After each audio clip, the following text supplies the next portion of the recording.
Welcome to Pennies from Kevin with your host, Kevin Ross.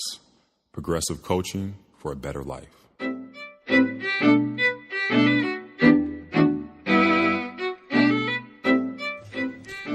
Welcome to Pennies from Kevin Extended.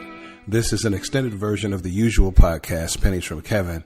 And today we're going to interview Dr. Mark Calarco. He is the National Medical Director of American Addiction Centers, which is a leader in drug and alcohol abuse treatment in Music City, Nashville, Tennessee.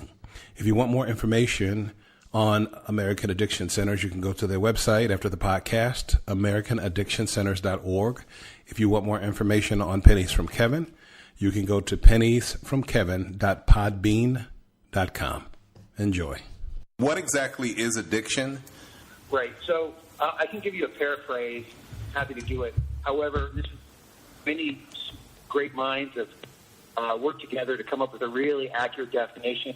And the best location would be for the American Society of Addiction Medicine, known as ASAM. They have a fantastic definition of addiction, which all practitioners, for the most part, adhere to. Okay. So they can say it much more eloquently than I ever could. But in a nutshell, addiction is really a brain disease with significant genetic determinants that's also psychosocial in nature. It has with many psychosocial variants that determine the degree to which it's on a spectrum, that the addiction will manifest. But at its root core, it is a disease, just like a genetic disease, just like, say, type 2 diabetes.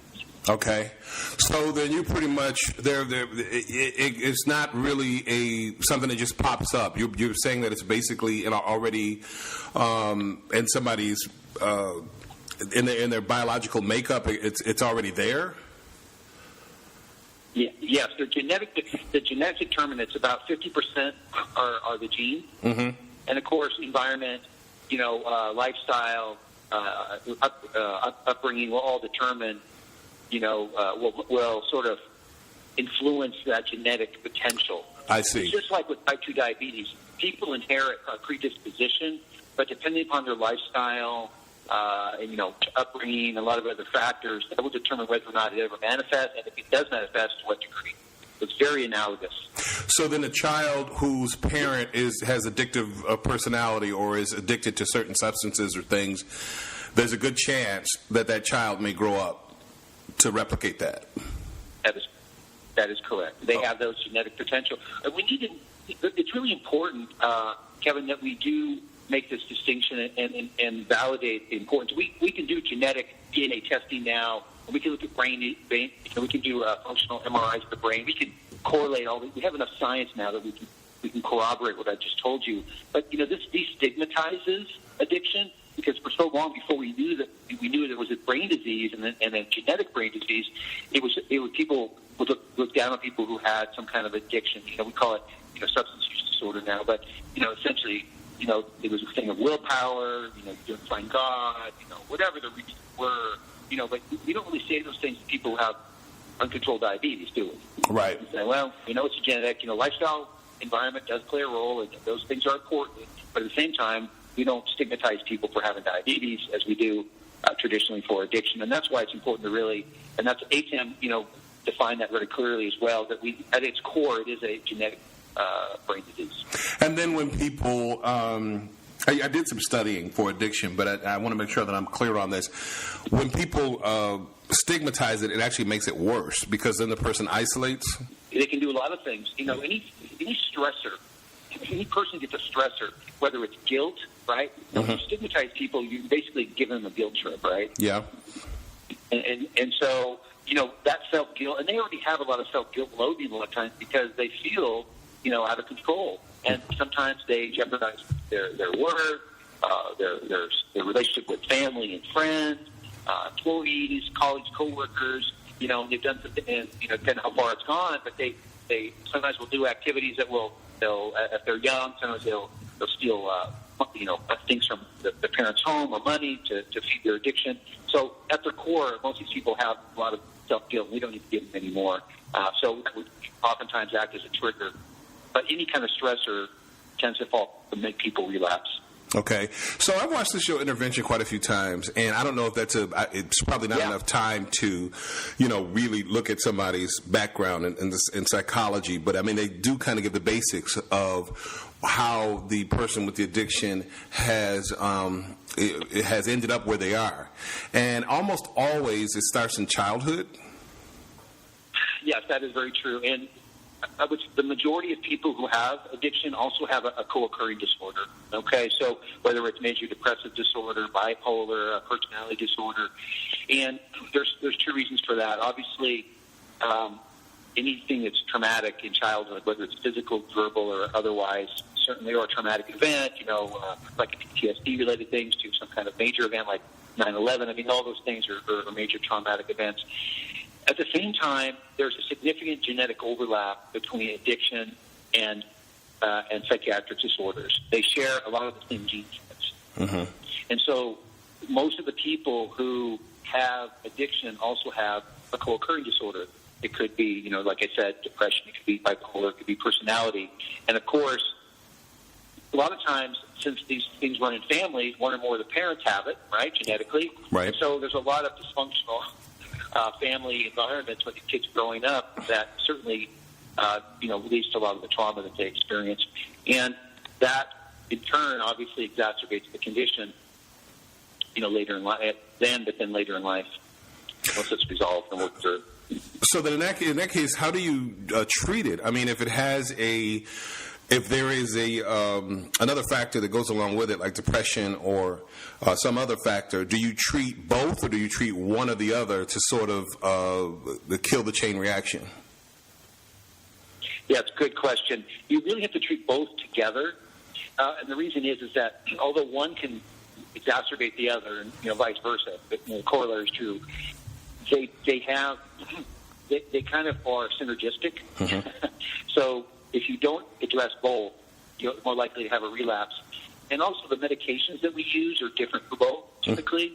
But we've studies have shown, this is not my opinion, this is well established in the literature, that when you deal with the co-occurring disorders as well as treat the primary addiction, you have better recovery rates and less likely to have relapse over time. So it's really critical that we do address both. And for this reason, we have both psychiatrists and addictionologists that concurrently address people. And I'm just going to say, for our company, which is pretty representative, I think, of the general population, since we have, we treat tens of thousands of people every year, probably about 60, I'm going to give you a range, though, I think 60 to 70%, maybe even 60 to 80% of the people have a co-occurring disorder along with their primary addiction. And I would just add that, it's not, people have an addiction. It's not an irrational act, really. I mean, people at the core go around on sort of, because of the genetic inheritance they have, they're always a little bit moody, discontented. And so this is because of what we call dopamine tone, and it's just, they have less of the happy hormones that make other people who don't have the addiction, that we just feel well and normal most of the time. These people always feel a little bit discontented. And so they just try to self-medicate with, alcohol, drugs, whatever they have. It could be the whole gambit of anything that they can be addicted to. It helps them feel better for a while. So there's a rational act underneath that. But, of course, it leads to all kinds of negative outcomes and ramifications. Right. So then the whatever the subject or the whatever you're introducing is your friend and your enemy at the same time in the addiction. Yeah. I have a food addiction. I know I do. And I know how it started, and I know. But I was going to ask you, why don't they ever include that? Because I've seen other addictions. Like I said, it was my course of study at one time. So besides drugs and alcohol, I see people addicted to the gym. Right. Who... Right. So, there's gambling addiction, sex addiction, eating disorders. There's a whole gambit, a whole spectrum, right? Mm-hmm. So it's interesting when we do functional MRIs and do genetics. There's, like I said, a lot of the same genes are involved. Most of them are, but there are slight variations with activity in certain axes of the brain. There's also, some little genes that are a little bit distinct with some of these disorders. It's very complex. It's not just a one or two gene issue. We're looking at extensive gene clusters that also affect personality and mood. So within that, depending upon probably environmental factors, whether in utero, postpartum, because we know a lot of inflammation. If the mother's exposed to a lot of inflammation, and therefore the fetus and then the infant is exposed to a lot of inflammation, that can increase the risk for both manifestation of a psychiatric, a addiction, but also a psychiatric disorder. We're learning that that's at its core root is the underlying cause. And there's lots of factors, but how the person responds, or the child or the adult responds, it slightly varies. It varies depending upon their own, probably some genes we haven't discovered yet or don't know that interplay with that. But then also environmental factors probably what's called epigenetic control, which is I don't want to go beyond this, but just epigenetic control is there's control mechanisms, molecules that sit on top of the genes, and they can be modified in our lifetime, good or bad or otherwise, that can influence whether genes are expressed or not. And so those probably also play a role. So it's quite a complex question, but all those factors probably go into determining why a person has one addiction over another. So ultimately, now, two questions. I've noticed that there's been some recent research that indicates that inflammation causes mood swings. Where does inflammation come from? Is that mostly food, or is that also genetic, or? Yeah, it's a wonderful. That's an excellent question, and it's really an exciting area of research in addiction and in psychiatry. So it could be external. It could be an infection, like a bacterial, a viral, or a parasite. So in the third world countries, the parasites, of course, are prevalent. But that can happen. It could be something external. It could also be people who, for example, who have more allergies or asthma or a autoimmune disorder like rheumatoid arthritis or lupus or multiple sclerosis. And those people who inherited these genes tend to have more innate inflammation.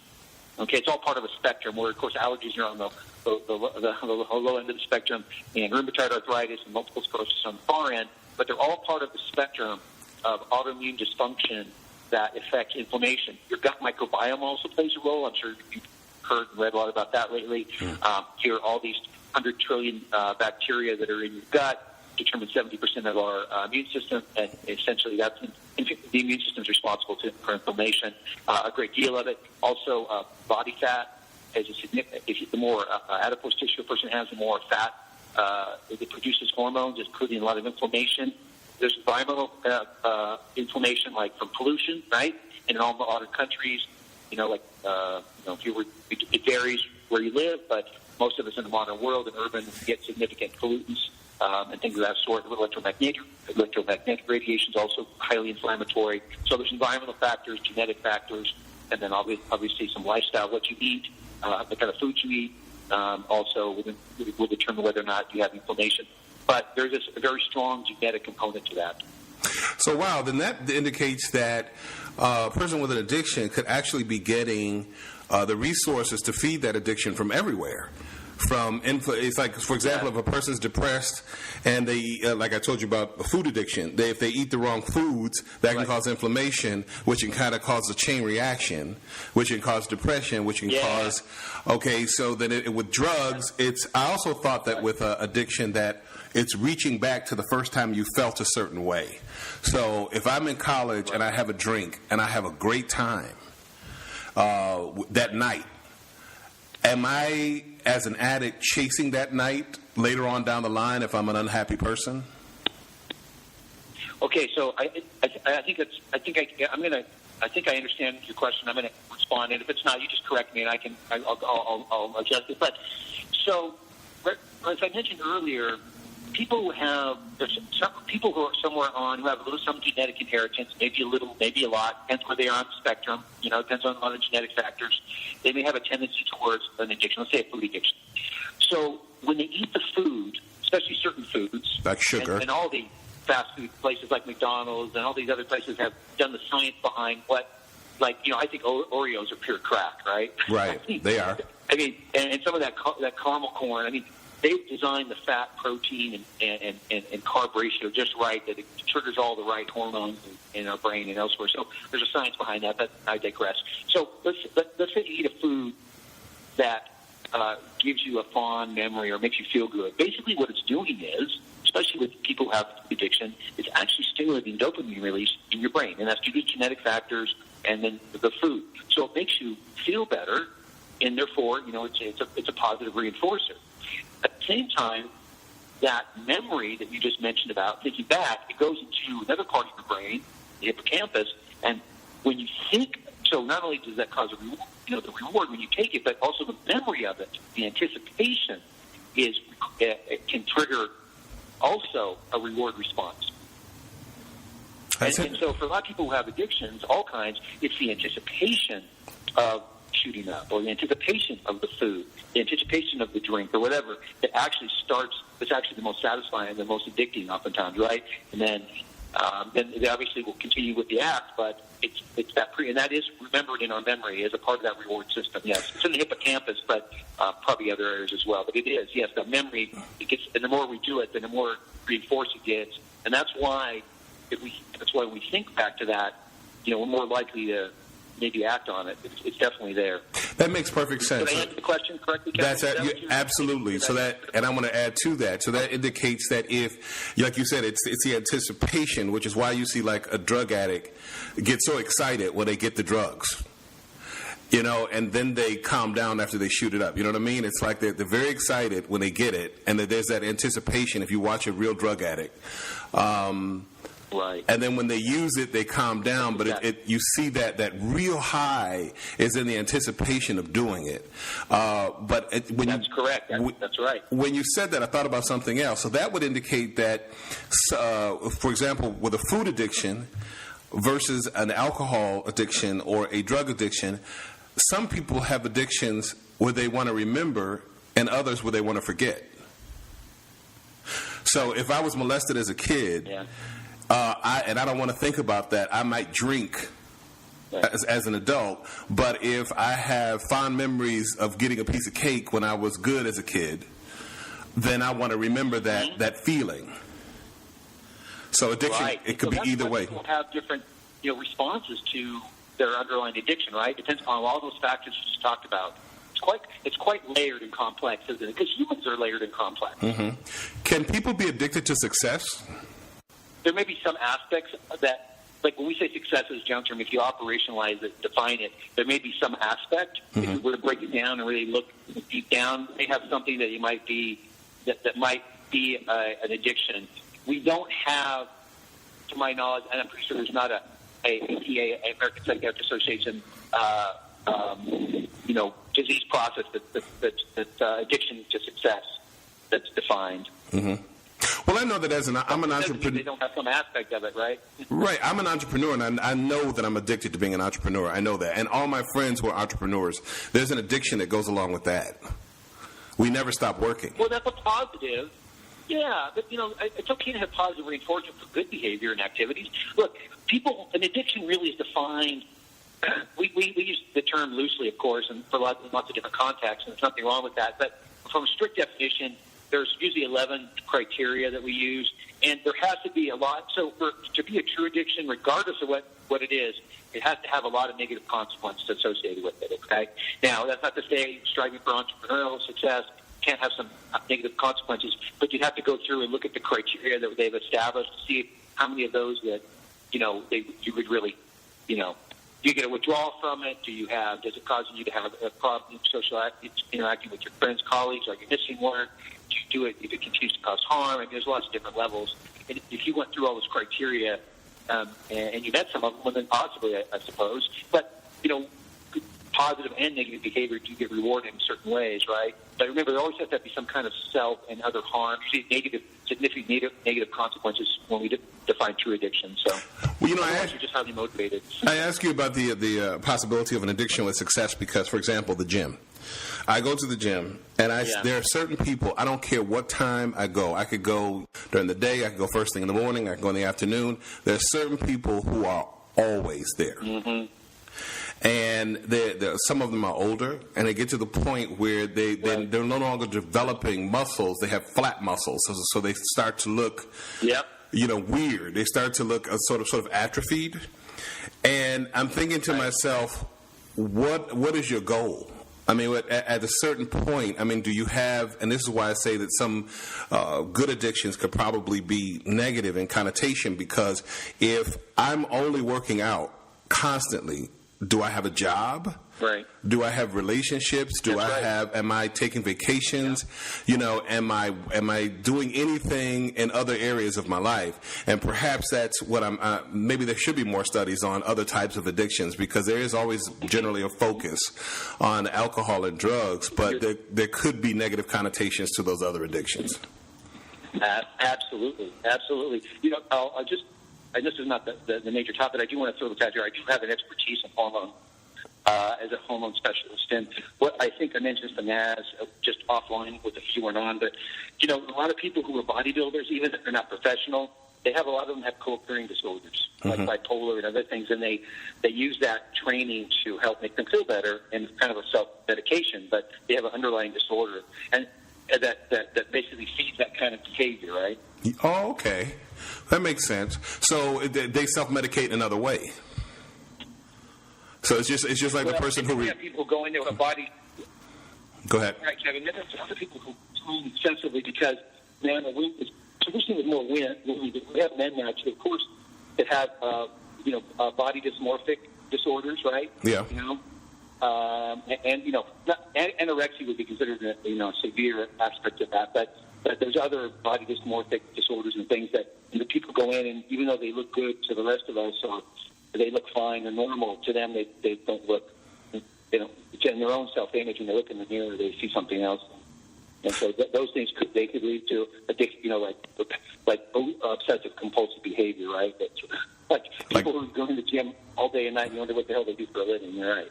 And then also plastic surgery. I mean, the current craze where, some people go so far that they look like mannequins, or, they just, what is that about? Can that be an addiction too? Can you be addicted to plastic surgery? Yeah. Well, that's probably body dysmorphic disorder. Mm-hmm. It's probably, that's a psychiatric disorder. Could they? I wouldn't be surprised if some of these people have overlap, maybe running their family some addiction, right? Yeah. Because they have they have obsessive behavior, and they do a lot of things that, and you can see the results. They have bad outcomes. They have.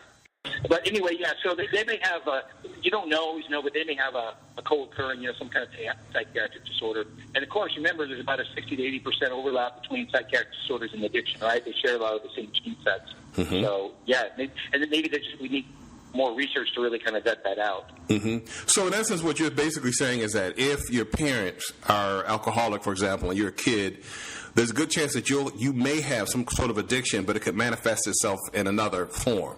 It doesn't necessarily have to be. Like, my father was an alcoholic, so I don't drink a lot. And because I watched him, and I was like, okay, I don't want to be like that. But then I've seen other people whose fathers were alcoholics, and they travel the exact same path. So it could manifest itself. So even though I might be escaping the alcohol, it could come in another form. It could. In fact, so that's a really good point. And I'll just give an example. Let's say someone is a heroin addict, mm-hmm. okay? And they come in for treatment, and they get clean and sober.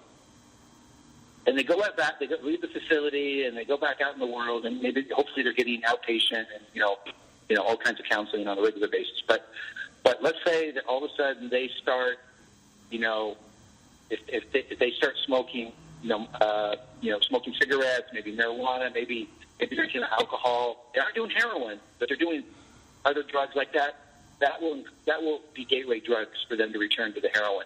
It's not, so there's a lot of debate going out, with marijuana. And for people who don't have the disease of addiction, they can use recreational drugs. You smoke every once in a while. They can use marijuana, and they'll never have an issue. But if you have that genetic inheritance, it will make you more likely to relapse.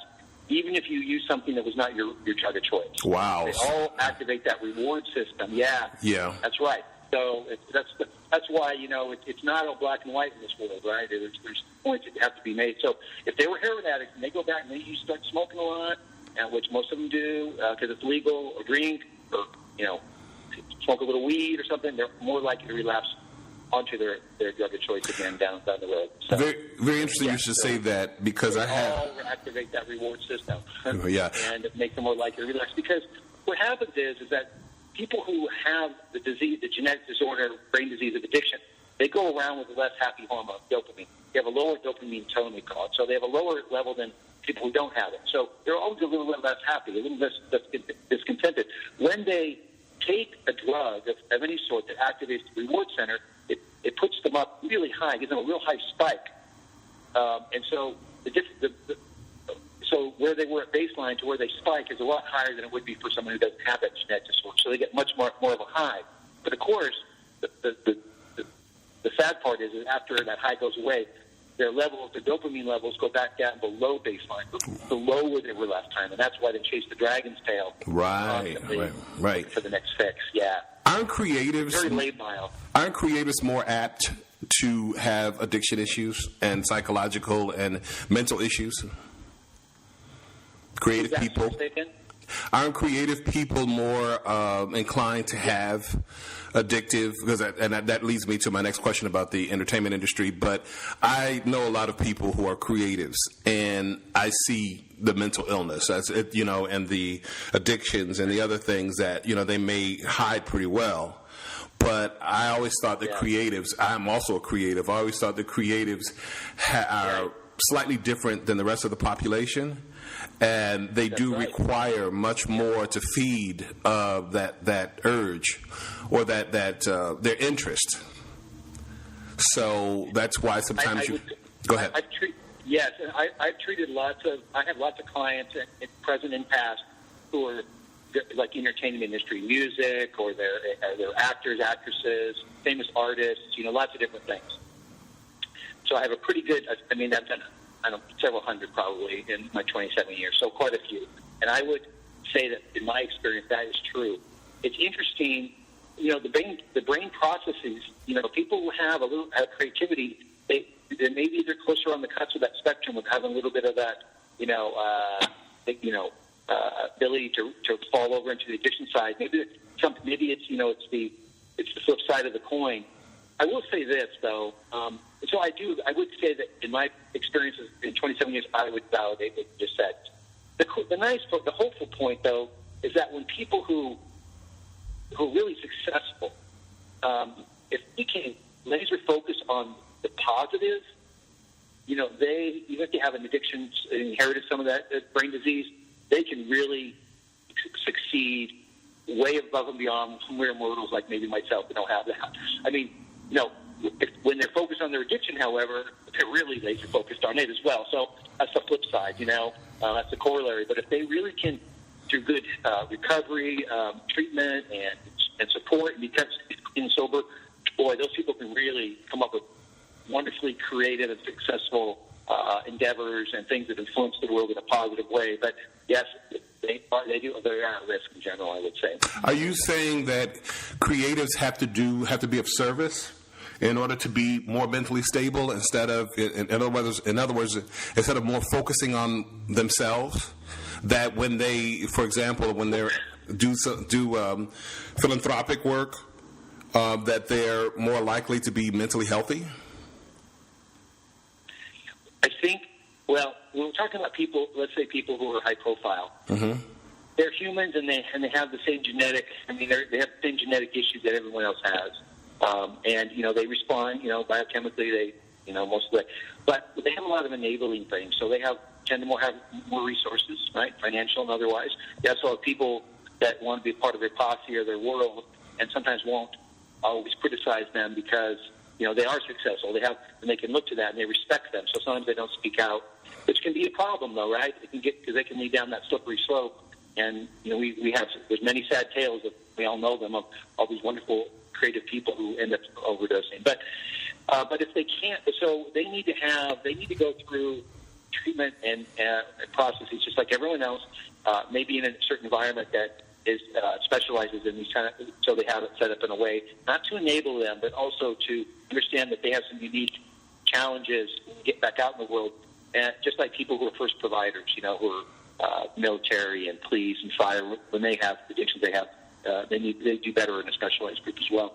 But when they get out, they have to have a very strong group support that keeps them away from the paraphernalia and keeps them from the enabling behaviors and attitudes. Because a lot of these people, they work late, they're hard, but then they stay up late, they party, there's groupies, there's people, there's a lot of people who want to, be part of their world and will do things that wouldn't be in their best interest. So they do have that issue that makes it a little more challenging sometimes to deal with them. And then also, they know they have financial needs and other things that sometimes they can blow up. Humans, the human body tempo responds regardless. The body tempo doesn't care if you're a billion-dollar famous artist or you're not. It just cares about health. So, but people, if we're successful in certain aspects of our lives, sometimes we can fool ourselves into thinking that we're different and immune from the consequences, and we aren't. But it's easy to when people are telling you how great you are all the time, it's easy to sometimes believe it, believe the hype, And it can work the opposite way too, when people are telling you how horrible you are. So it is, yes. Yeah. It can go either way with addiction. It's like either you hate yourself and you have talent, or you love yourself and you have no talent. It could go either way. With creatives. Yeah. So tell me about what you're doing with the music industry right now. We recently did a story where you're working with people in the music industry or the entertainment industry for 30 days. Right. Can you tell me about that? Yeah, I'm aware of that we do that because we're headquartered here in Music City. Maz has more of the details than the information. Gotcha. Right, Maz? You can give him. You could embellish that a little bit better than I could, couldn't you? Yeah. Maz, I don't mean I could give you the overview, but Maz knows it far more detail. If you don't mind. So what it is, American Addiction Centers donated 12 scholarships to musicians who are unable to pay for treatment.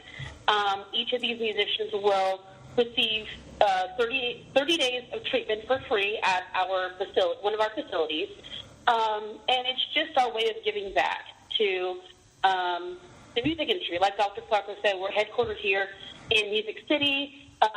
We've become kind of involved in the music industry. We recently sponsored an event for the Academy of Country Music Awards. We're sponsoring another Grammy event called the Concert for Recovery.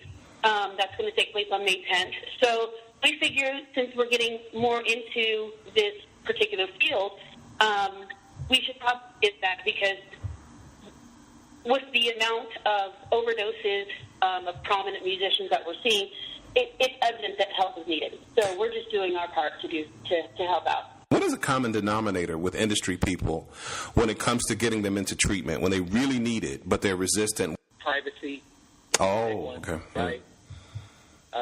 Also embarrassment.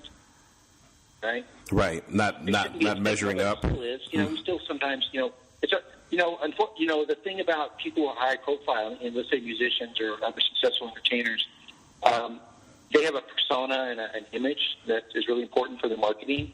And addiction doesn't always fit into that. Okay. Particular, seems like it does these days. Definition, or yeah. So, right. And but inside, look, I'm going to generalize with my personal experience, and I've worked with hundreds, of course. I told you, most of them are wonderful people at the core, but they're in an industry that's it's very difficult to have privacy, respect, freedom. People are always trying to jockey for something. There's challenge, in that industry, and and also the lifestyle surrounding the industry is such that there's lots of entertainment, after parties, that include alcohol and other things. That it's part of the culture, and those are all paraphernalia and triggers that could increase the risk for addiction or relapse.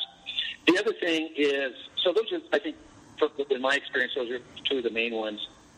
Also, they are very creative people, and just like we have a really wonderful program for first responders because they have they have kind of brethren and kindred. They kind of a brotherhood or sisterhood that's really important, and they feel apart. They feel that people don't understand them because of the kind of things that they do. I think entertainers oftentimes feel the same way, and they are very special. Many of them are, right? They're super highly talented. They have talent above and beyond most people. That's why we appreciate them so much. And so they may need an environment that understands that. Doesn't enable them, but still respects them, and try to minimize all those other things that I mentioned when they go into treatment. And there are facilities, obviously, that have that cater for this industry. I've known several celebrities who've had addictions, and I know a couple right now. And I find that the common denominator is just like you said, it's an issue of privacy. And even though that's changing, it's almost like, having some sort of deficit is actually a plus in today's industry because of social media and I guess people being much closer to the celebrity and feeling like they're much more like them than they thought. But what I've noticed is that there's also an issue with feeling like they're responsible for other people. That if if they take a short break, that somebody's not going to eat. The pressure is just is outrageous. The amount of pressure that they feel to be who other people think they should be, and at the same time having to take care of so many people in the process, which I would think would also feed into the addiction, because who takes care of them? Point. Very good point. Very true. They are broadcasters. When we talk about what makes what kind of their information, so they're broadcast information sources, and so people, and we have all this social media, right, which disseminates all this, good, bad, and otherwise, but they can be a really wonderful change agent because they are such big broadcasters of information, to destigmatize addiction, to let it know. And it's also part of recovery. When people are working their recovery, they have to be transparent. That's part of the recovery process, whether it's 12-step or other things. People really need to be introspective, and also, they also need to be transparent with themselves and others. That's part of the recovery, and you have to work that every day. And that's most of the recovery treatment plans involve that psychosocial aspect, which I think is really good. But they have potential to do tremendous good, showing to destigmatize it and show that regardless of how successful you may be, it can affect anyone. It's not. It can affect any gender, any age, any ethnicity, any amount of person, rich or poor or in between, and that can hopefully make other people more likely to want to seek treatment. Is there situations where you can't treat someone? If you do it right. And that requires things like motivational interviewing and tactical empathy and a lot of wonderful things. I've seen our chairman and get people who no one else could get in treatment, you get them in treatment. So I think that's a training issue, an experiential issue.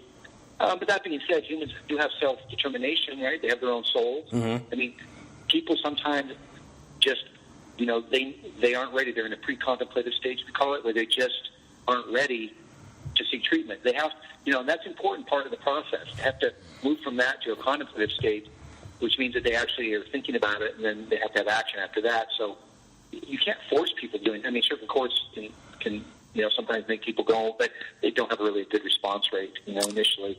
But I think if you have a really good staff with a lot of experience and empathy, and they use a lot of wonderful things like motivational interviewing and other psycho-associated modalities, I've seen really experienced people pretty much get anybody in treatment. And then, I can't say it's 100%. I mean, again, people do have their own will and determination. So, there may be a time when, especially if they're young and they don't think they have an addiction, that can be challenging. Right. Final question. When you look at the prison system on the outside, or on the other side of what we're talking about success, do you think that there's a lot of mental illness and addiction that perhaps we may be treating the people in prison for the wrong thing instead of what's really wrong? That's a really good question. I was recently in Massachusetts, where they have one of our facilities, AdCare. They have a wonderful program that works with people who are coming out, they're on probation, or they came out of the collective correctional facilities and things of that sort. So there's anywhere where, and again, addiction affects people everywhere, right? Mm-hmm. So there's a significant portion of people who have that brain disease or who maybe due to their addiction or other reasons, or having to serve, some kind of correctional facility time. And as I said before, 60-80% has some kind of co-occurring disorder, some kind of psychiatric disorder, depression, or bipolar, or something else. So they do need, if you want to keep them out of the judicial system, then you do definitely need to have them evaluated for both those, for both addiction and any kind of co-occurring disorder. And then, of course, they should be treated. Okay.